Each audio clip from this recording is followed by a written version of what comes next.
자, 다음 활동 2번. 비율이 같은 두 비를 나타내는 방법을 알아보시오. 자, 비율이 같은 두 비를 나타내는 방법. 두 비를 비율이 같을 때 어떻게 나타내는가를 배워보는 겁니다. 자, 활동 1에서 도면상의 길이와 실제 길이의 비를 비율로 나타내면 얼마입니까? 자, 활동 1에서 책상 가로 세로의 비율이 15대 150, 두 번째로 6대 60, 그 다음에 침대 가로가 20대 200, 그리고 세로가 12대 120이었어요. 자, 이거를 도면상의 길이와 실제 길이를 비율로 나타내면 얼마입니까? 비율로 나타내면 150분의 15, 그리고 60분의 6, 그리고 200분의 20, 그리고 120분의 12로 다 약분을 하게 되면은 공통인수로 됐었죠.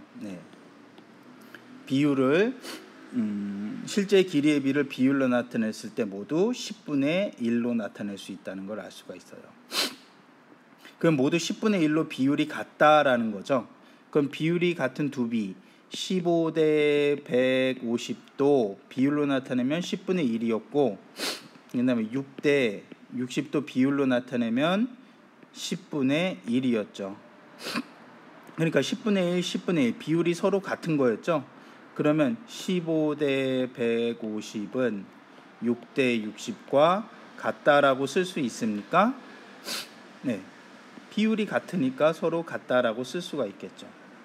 그래서 두 비 15대 150은 6대 60과 같다 등호로 나타낼 수가 있는 것입니다. 왜냐? 두 비의 비율이 10분의 1로 같기 때문에 비율이 같다라는 등호로 나타낼 수가 있는 것입니다.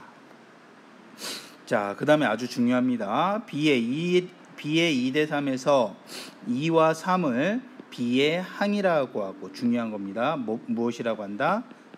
항이라고 합니다. 둘 다 2 또는 3을 항이라고 하는데, 자, 이 B의 기호 앞에 써 있는 숫자 2를 전항, 뒤에 있는 숫자 3을 후항이라고 합니다. 2대 3일 때 이 두 개를 항이라고 하는데, 이 2를 앞에 있는 항이다 라고 해서 전항, 이 3을 뒤에 있는 항이다 라고 해서 후항이라고 합니다. 그런데 이 B가 같은, 비율이 같은 두 B를 등식으로 쓴 거, 2대 3은 3분의 2죠. 그 다음에 4대 6은 6분의 4에서 결국엔 3분의 2로 같은데, 이렇게 두 B를 같게 쓴 것을 B의 값이, 즉 비율이 같은 두 B를 같다라고, 부등호로 같다라고 놓은 것을 이걸 비례식이라고 합니다.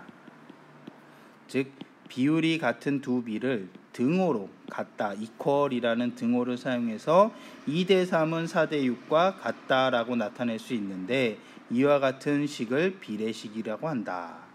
그래서 비례식에는 B가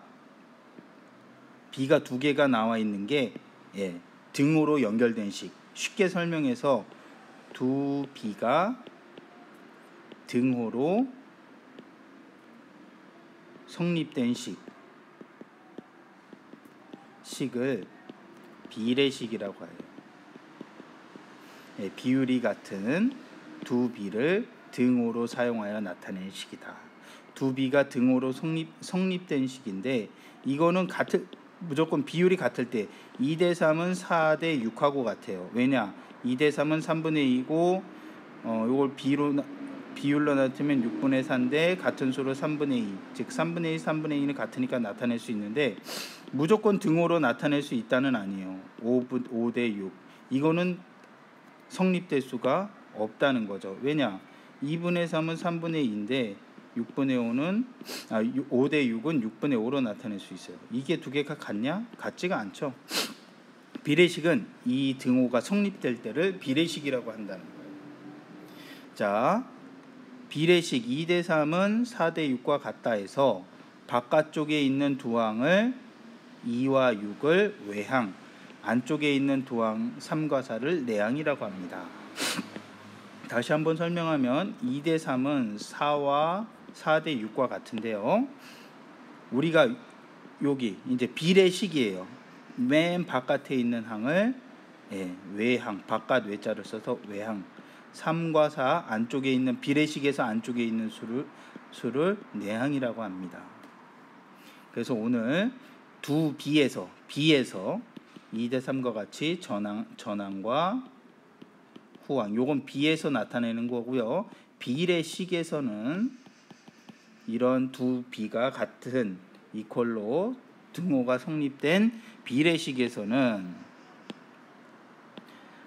바깥에 있는 항을 외항, 그리고 안쪽에 있는 항을 내항이라고 한다는 거 꼭 기억하시기 바랍니다.